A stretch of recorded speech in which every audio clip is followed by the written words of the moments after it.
At the recent Worldwide Developers Conference, Apple previewed one of the most comprehensive updates to its parental controls in years. Not a single new feature, a coordinated suite of tools covering 4 areas of a child's digital life: what apps they can access, who they can talk to, how much time they spend on different kinds of apps, and how parents stay informed about all of it. Apple's Vice President of Health and Fitness, Dr. Sumbul Desai, framed it around a simple idea: every child is unique, and parents need tools simple enough to actually use, built on real research about what helps kids develop healthy digital habits. Here is the thing about parental control features: most of them have existed in some form for years, but they have been scattered, confusing, and easy to set up wrong. What Apple announced is as much about making these tools easier to find and use correctly as it is about adding new capability. Though there is genuinely new capability too, and we'll get to all of it.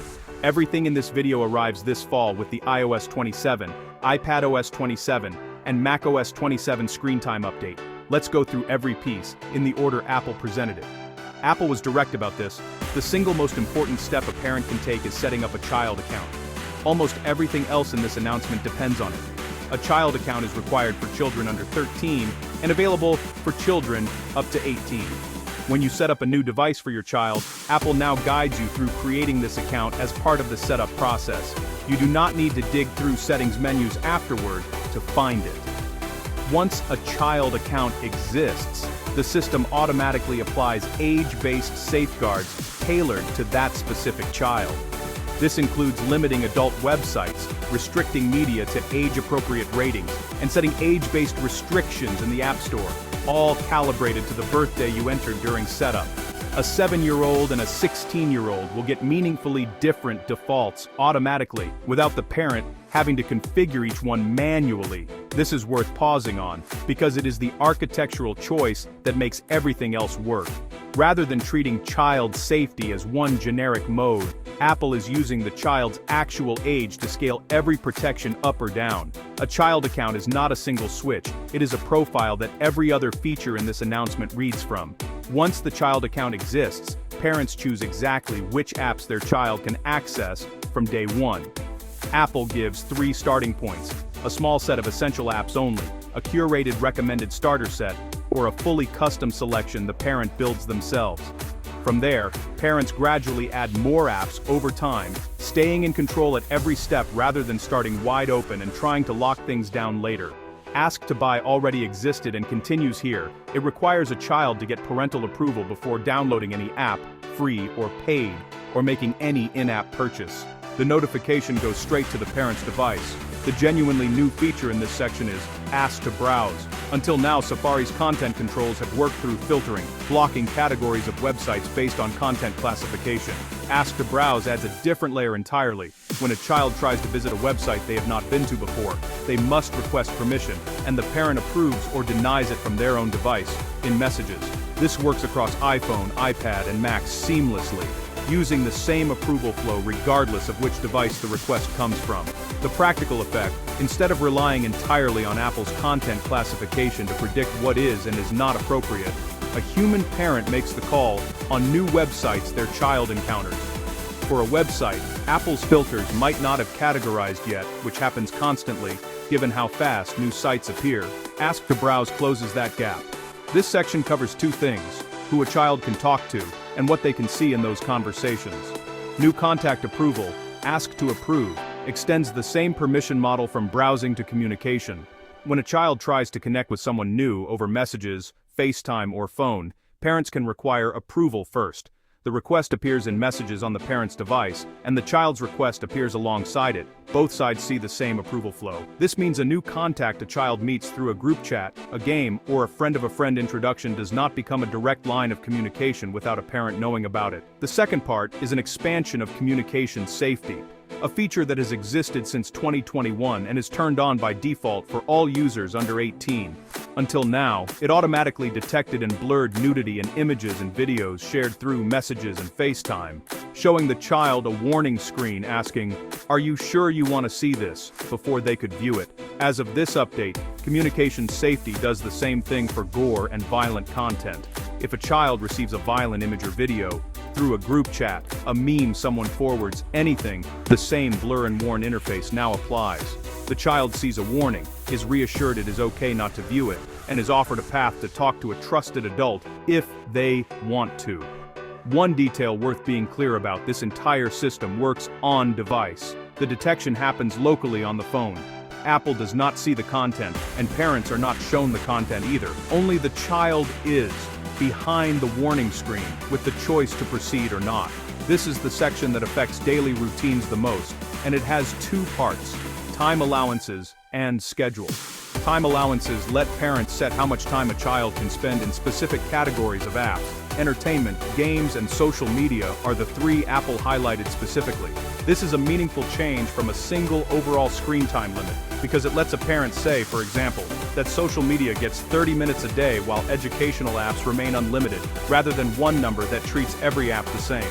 When setting these allowances, Apple provides guidance based on expert research, tailored to the child's age, drawn from the child account's birthday. This is a starting point, not a mandate. Parents can adjust from there based on what they know about their own child. But for a parent who has never had to think about what a reasonable amount of social media time looks like for an 11-year-old versus a 16-year-old, having an expert-informed starting point removes a genuinely difficult guessing game. Schedules work alongside allowances, but answer a different question: not how much, but when. Daily schedules let parents define which apps are available at different times of day and across the week. The example Apple gave is straightforward. Games and social media can be set to unavailable during school hours, so a child's device supports focus when it matters, without the parent having to remember to manually lock things down every morning. Together, allowances and schedules answer the two questions that come up constantly in family conversations about screen time: how much and when. Apple is giving both questions their own dedicated controls, instead of forcing one blunt setting to do both jobs. All of the controls above are configured in advance. The redesigned screen time dashboard is what parents will actually look at day to day. The new dashboard gives an at-a-glance view of a child's average device usage and most used apps, designed to answer the question, how has my kid actually been using their device this week, without digging through menus. More importantly, it adds one-tap in-the-moment adjustments. Apple's specific examples: if a family is sitting down for a meal, or kids are heading outside to play, a parent can quickly pause access to apps for that period, protecting that time without a permanent schedule change. And the reverse: if a child needs a little extra time to finish something, a video call with a grandparent that's running long, an assignment that's almost done, a parent can extend access just as easily. This is the part of the announcement aimed at making the system feel less like a rulebook and more like a dial parents can adjust in real time. The schedules and allowances handle the routine. The redesigned dashboard handles the exceptions, which, in any household with kids, are constant. Three more pieces from the announcement that are easy to overlook but genuinely useful. First, Apple is working with the American Academy of Pediatrics to adapt the AAP's Family Media Plan into a guide built specifically for Apple products. The Family Media Plan is a well-established framework pediatricians use to help families think through media use. Apple translating it into product-specific guidance means parents get expert advice that maps directly onto the settings they're actually using. Second, Apple has launched a dedicated website for parents, a single place with the latest tools, resources, and answers to common setup questions. This consolidates information that has previously been scattered across support documents into one resource, and Apple says it will keep this updated as features roll out. Third, and this is the part aimed at developers rather than parents directly, but it affects every app a child uses. Apple is expanding its developer toolkit for age-appropriate experiences. Sensitive content analysis helps developers detect and handle violent or explicit content inside their own apps, extending the communication safety approach beyond Apple's own apps. Permission Kit helps developers build in the same Ask a Parent Before Connecting with Someone new flow that Messages now has. And the Declared Age Range API lets an app request a child's age range, not their exact birthday, just a range, so the app can tailor its experience appropriately without the privacy exposure of sharing precise birth date data. That last point matters because the features in this video only cover Apple's own apps and Safari. The developer tools are what extend these same principles to every third-party app a child uses, assuming developers adopt them. That adoption will take time and is worth watching as a follow-up story.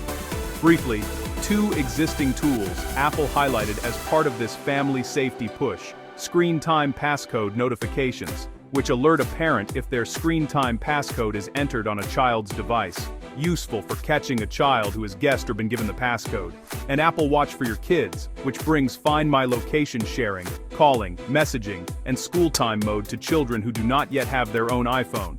None of this requires action today. These features arrive with the iOS 27, iPadOS 27, and macOS 27 screen time update this fall. But there is one thing worth doing now if you have not already: set up a child account for any child using an Apple device. It is the foundation everything else in this update builds on, and getting it in place now means the new protections apply automatically the moment the update arrives. Apple's full press release and the new Family Resource website are linked in the description, along with our video covering the Siri AI rebuild that was also announced at the WWDC 2026 event. Don't forget to subscribe for clear, practical coverage of the latest tech and AI news. Thanks for watching.